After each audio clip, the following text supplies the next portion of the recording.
എൻ്റെ അമ്മോ, ഇന്നലെ തൊട്ട് ഇങ്ങനെ ആകാംക്ഷയോടെ കാത്തിരിക്കുന്ന ഒരു നിമിഷമായിരുന്നു ഇപ്പോൾ ബിഗ് ബോസ് ഹൗസിൽ കടന്നു പോയത്. ഇന്നലെ മുതൽ കേൾക്കുന്ന ഒരു വാർത്തയായിരുന്നു, ബിഗ് ബോസ് ഹൗസിൽ നിന്ന് ഒരാൾ വാക്കൗട്ട് ചെയ്തു. സാധാരണ എവിക്ഷനിലൂടെയാണ് ആളുകൾ പോകുന്നത്. കഴിഞ്ഞ സീസണിലാണ് റോക്കി സിജോനെ തല്ലിയിട്ട് ഇറങ്ങിപ്പോയത്. പക്ഷേ ഇവിടെ ഫിസിക്കൽ അസോൾട്ട് ചെയ്തു എന്ന് ആരോപിക്കപ്പെടുന്ന വ്യക്തികളെ പുറത്ത് പോയത് എന്നതാണ് സത്യം.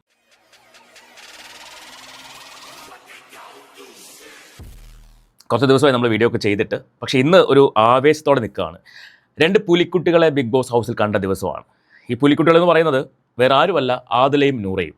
കഴിഞ്ഞ ഇത്രയും ദിവസവും അവർ അത്ര ആക്റ്റീവായിട്ട് കാര്യങ്ങൾ പറയാനെടുത്ത് പറയുന്ന ഒരു രീതി അല്ലാതെ ആരെയും പ്രൊവോക്ക് ചെയ്യാനോ അല്ലെങ്കിൽ ആരെയും ഇറിറ്റേറ്റ് ചെയ്യാനോ ഒന്നും പോയതായിട്ട് എനിക്ക് ഫീൽ ചെയ്തിട്ടില്ല പേഴ്സണലി. അതിനകത്ത് ഇന്ന് ആദില, നൂറ, അല്ലെങ്കിൽ നൂറ ഒരു രക്ഷയില്ല, ഗംഭീര പെർഫോമൻസ് ആയിരുന്നു. ഇനി ബിഗ് ബോസ് എന്ന് പറയുന്നത് എന്തിൻ്റെ ഷോയാണ്? പ്രൊവോക്ക് ചെയ്യുക, പ്രൊവോക്ക് ചെയ്തുകൊണ്ടിരിക്കുക, അത്തരത്തിൽ മുന്നോട്ട് പോകുന്നൊരു ഷോയാണ്. ആ പ്രൊവോക്കേഷനിൽ വീഴാതിരിക്കുക എന്നുള്ളതാണ് ഒരു കണ്ടസ്റ്റൻറ്റിൻ്റെ ക്വാളിറ്റി എന്ന് പറയുന്നത്. പക്ഷേ ആദിലയുടെയും നൂറയുടെയും പ്രൊവോക്കേഷനിൽ ഇന്ന് ഈ പുറത്തായ കണ്ടസ്റ്റൻറ്റ് വീണിരിക്കുകയാണ്. അപ്പോൾ ഇന്നലെ മുതൽ ആ പേര് കേൾക്കുന്നുണ്ട്. അതിൽ കൺഫർമേഷൻ ആരായിരിക്കും പുറത്ത് പോയിട്ടുണ്ടാവുക എന്നൊക്കെ ഒരു കൺഫർമേഷനൊക്കെ ഒരു ഡൗട്ടായിട്ടൊക്കെ ആൾക്കാർ സംസാരിക്കുന്നുണ്ടായിരുന്നു.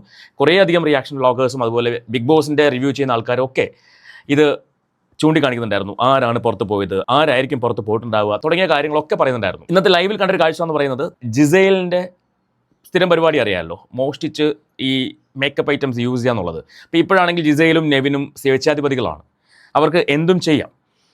അനുമോളുടെ ഒരു രീതി എന്ന് പറയുന്നത്, അനുമോൾ ഇവരുടെ പിന്നാലെ നടന്ന് ജിസേലിൻ്റെ പുറകെ നടന്ന് ഇവർ എന്തെങ്കിലും മോഷ്ടിക്കുന്നുണ്ടോ യൂസ് ചെയ്യുന്നുണ്ടോ എന്നൊക്കെ കണ്ടുപിടിക്കുന്ന ഒരു പ്രവൃത്തിയാണ് അനുമോൾ ചെയ്യുന്നത്. അങ്ങനെ ഇന്ന് രാവിലെ ജിസേൽ ലിപ്സ്റ്റിക് ഇട്ടത് കണ്ടിട്ട് അനുമോൾ അത് ഇട്ടിട്ടുണ്ടോ എന്ന് അറിയാൻ വേണ്ടി ടിഷ്യൂ വെച്ചിട്ട് ജിസേലിൻ്റെ ലിപ്പിൽ ഇങ്ങനെ റബ്ബ് ചെയ്തു.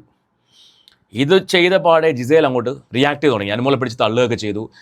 ഉടനെ നെവിൻ പോയിട്ട് ക്യാമറയുടെ മുന്നിൽ നോക്കി പറയുന്നു, അനുമോളെ ഇവിടുന്ന് പുറത്താക്കണം, ഇല്ലെങ്കിൽ ഞാനൊരു ഷോ ക്വിറ്റ് ചെയ്യും. ഒന്നുകിൽ അനുമോൾ അല്ലെങ്കിൽ ഞാൻ, ഒന്നുകിൽ അനുമോൾ അല്ലെങ്കിൽ ഞാൻ, ഒന്നുകിൽ അനുമോൾ അല്ലെങ്കിൽ ഞാൻ, ഇങ്ങനെ നിരന്തരം പറഞ്ഞുകൊണ്ടിരിക്കുകയായിരുന്നു. ബിഗ് ബോസിനോടും അത് ആവശ്യപ്പെട്ടു. കുറേ സമയം കഴിഞ്ഞപ്പോഴേക്കും ജിസേൽ അവിടെ നിന്ന് കരയുന്നു. ഇതുവരെയും, അതായത് ഇതിനപ്പുറം ഈ പറയുന്ന കൈ മുറിഞ്ഞിട്ടും കാൽ മുറിഞ്ഞിട്ടും ഒന്നും വേദനയില്ലാത്ത ജിസേൽ ഈ ഒരു സംഭവത്തിലൂടെ അങ്ങോട്ട് കരയാൻ തുടങ്ങി. ഉടനെ ജിസേലിൻ്റെ അനുയായികളായ അക്ബറും ടീമും എല്ലാം കൂടി പുറകെ നടന്ന് ആശ്വസിപ്പിക്കുന്നു. 1000-ൻ്റെയൊക്കെ ഷോ ഓഫ് കാണണമായിരുന്നു. Okay, fine. ഇതിന് ശേഷം ജിസേലിനെയും അനുമോളെയും കൺഫെഷൻ റൂമിലേക്ക് വിളിക്കുന്നു. ഇവിടെ ഒരിക്കലും വെച്ച് പൊറിപ്പിക്കാൻ പറ്റാത്തൊരു കാര്യമാണ് ഫിസിക്കൽ അസോൾട്ട് എന്ന് പറയുന്നത്, അല്ലെങ്കിൽ ശാരീരികമായിട്ടുള്ള അക്രമം എന്ന് പറയുന്നത്. അതുകൊണ്ട് നിങ്ങൾ ചെയ്തത് വീക്കെൻഡ് എപ്പിസോഡിൽ സംസാരിക്കാം എന്നൊക്കെ പറഞ്ഞ് ഇവർ തമ്മിൽ അങ്ങോട്ടും ഇങ്ങോട്ടും ചെറിയ തർക്കമൊക്കെ അവിടെ ഉണ്ടായി. അതിനുശേഷം ഇവർ തിരിച്ച് ലിവിംഗ് റൂമിലേക്ക് വന്നു. ബിഗ് ബോസ് അവിടെ നെവിനെ എഴുന്നേൽപ്പിച്ച് നിർത്തിയിട്ട് നെവിൻ ക്യാമറയുടെ മുന്നിൽ വെച്ച് ചോദിച്ച കാര്യം, സംസാരിച്ച കാര്യത്തെക്കുറിച്ച് ചോദിക്കാൻ പോവുകയാണ്. അത് ചോദിച്ചപ്പോൾ നെവിൻ പറഞ്ഞു, ഞാൻ പറഞ്ഞു, ഓഫ് കോഴ്സ് ഞാൻ പറഞ്ഞു അനുമോളെ ഒന്നുകിൽ. അപ്പോൾ പിന്നെ നിലപാട് മാറി. കാരണം ഷാനവാസ്ക പറയുന്നുണ്ടായിരുന്നു, നീ എവിക്റ്റ് ചെയ്യാൻ പറയരുത്, പകരം ഇനി വരുന്ന നോമിനേഷനിൽ അനുമോളെ എല്ലാ നോമിനേഷനിലും ഉൾപ്പെടുത്താൻ പറഞ്ഞാൽ മതി, ആ ഒരു പണിഷ്മെൻറ്റ് കൊടുത്താൽ മതി എന്ന് പറഞ്ഞു. അങ്ങനെ നെവിൻ ഉടനെ നിലപാട് മാറ്റി, എവിക്റ്റ് ചെയ്യേണ്ട, ഒന്നുകിൽ എവിക്ഷൻ അല്ലെങ്കിൽ ഈ പറയുന്ന നോമിനേഷനിലേക്ക് വിടണം എന്ന ലെവലിലേക്ക് മാറ്റി. അപ്പോൾ ബിഗ് ബോസ് വീണ്ടും ചോദിക്കുകയാണ്, നെവിൻ തീരുമാനത്തിൽ ഉറച്ചു നിൽക്കുന്നുണ്ടോ? ആ ബിഗ് ബോസ് ഞാൻ ഉറച്ചു നിൽക്കുകയാണ്. അങ്ങനെയാണെങ്കിൽ നിങ്ങൾക്ക് വേണ്ടി ആ മെയിൻ ഡോർ ഓപ്പണായി കിടപ്പുണ്ട്. ഇത് പറഞ്ഞ പാടെ ആദിലയും നൂറയും കൂടി അങ്ങോട്ട് ചാടി എഴുന്നേറ്റു. യു ഷുഡ് ഗോ എന്ന് നൂറ ഇങ്ങനെ പറഞ്ഞുകൊണ്ടിരുന്നു. കാരണം ഈ ഡ്രാമ അവർ കണ്ടു തുടങ്ങിയിട്ട് കുറച്ച് നേരമായി. അതായത് അനുമോളെ എവിക്റ്റ് ചെയ്തില്ലെങ്കിൽ ഇവൻ അവിടുന്ന് പോകും എന്നിങ്ങനെ പറഞ്ഞ് ഇവരെ പ്രൊവോക്ക് ചെയ്തുകൊണ്ടിരുന്നു. സ്വാഭാവികമായിട്ടും അതിനൊരു അവസരം വന്നപ്പോൾ അവർ തിരിച്ചടിച്ചു. ഇവൻ പ്രൊവോക്ഡായി, ഇവൻ അവിടുന്ന് ഇറങ്ങി ഓടുക ചെയ്തത്. ഷാനവാസ്ക, അതുപോലെ ശരത്ത്, അക്ബർ, ജിസൈൽ എല്ലാവരും കൂടെ പൂണ്ടടങ്ങും പിടിക്കുന്നുണ്ട്, പോവല്ലേ നീ ആ ഡിസിഷൻ മാറ്റണം എന്നൊക്കെ പറഞ്ഞിട്ട്. പക്ഷേ നെവിൻ അത് കേൾക്കാൻ തയ്യാറായില്ല. നെവിൻ ഒറ്റ ഓട്ടമായിരുന്നു, മെയിൻ ഡോറിലൂടെ പുറത്തേക്ക് പോയി. നെവിൻ തിരിച്ചകത്ത് കയറുമോ ഇല്ലയോ എന്നൊന്നും നമുക്ക് അറിയത്തില്ല. പക്ഷേ ഇപ്പോൾ നെവിൻ ബിഗ് ബോസ് ഹൗസിൽ നിന്ന് വാക്കൗട്ട് ചെയ്തിരിക്കുകയാണ്. ശരിക്കും നെവിൻ അവിടെ പരാജയപ്പെട്ടു, ഞാൻ അതേ പറയത്തുള്ളൂ. കാര്യം ബിഗ് ബോസ് എന്ന് പറയുന്ന ഒരു പ്രൊവോക്കേഷൻ ഉള്ളൊരു ഗെയിം തന്നെയാണ്. അതിൽ പ്രൊവോക്ഡ് ആയാൽ, കഴിഞ്ഞ പ്രാവശ്യം റോക്കിക്ക് സംഭവിച്ചത് തന്നെയാണ്. സിജോ പ്രൊവോക്ക് ചെയ്യാൻ ശ്രമിച്ചു, റോക്കി പ്രൊവോക്ഡായി, സിജോനെ തല്ലി, റോക്കി ഔട്ടായി. ഇവിടെ ആദിലയും നൂറയും നെവിനെ പ്രൊവോക്ക് ചെയ്തു, നെവിൻ പ്രൊവോക്ഡായി. അതിനകത്ത് അനുമോളുടെ ഭാഗത്തുള്ള മിസ്റ്റേക്ക് എന്ന് പറയുന്നത് ഈ റബ്ബ് ചെയ്ത സംഭവമാണ്. അതിൻ്റെ പേരിലാണ് നെവിൻ ഇങ്ങനൊരു തീരുമാനം എടുത്തെങ്കിൽ പോലും നെവിന് തീരുമാനിക്കാം. ഇവിടെ ഈ ബിഗ് ബോസ് ഹൗസിൽ ആരും നിലപാട് മാറ്റാത്ത ആൾക്കാരൊന്നുമില്ല, ആരും പറഞ്ഞ വാക്ക് മാറ്റി പറയാത്ത ആൾക്കാരുമില്ല. അനീഷ് എത്രയോ പ്രാവശ്യം മാറ്റി പറഞ്ഞിട്ടുണ്ട്. അപ്പം അതൊക്കെ ഗെയിമിൻ്റെ സ്ട്രാറ്റജിയാണ്. ഇവിടെ ആദിലയുടെയും നൂറയുടെയും ഗെയിം സ്ട്രാറ്റജി ഇതായിരുന്നു. അപ്പം ഇങ്ങനെയുള്ള കാര്യങ്ങൾ വെച്ചിട്ട് അവർ പെർഫെക്റ്റ് ആയിട്ട് ബ്രില്യൻ്റ് ആയിട്ട് കളിച്ചു. നെവിൻ പരാജയപ്പെട്ടു. അതിനിപ്പോൾ ശരത്ത് ആയിക്കോട്ടെ, ശരത്തിൻ്റെയൊക്കെ ഷോ ഓഫ് കാണണമായിരുന്നു. ശരത്ത് ആയിക്കോട്ടെ, അതുപോലെ അക്ബർ ആയിക്കോട്ടെ, എല്ലാവരും ഇവർക്കെതിരെ തിരിഞ്ഞിരിക്കുകയാണ്, ആദിലേക്കും നൂറയ്ക്കെതിരെ.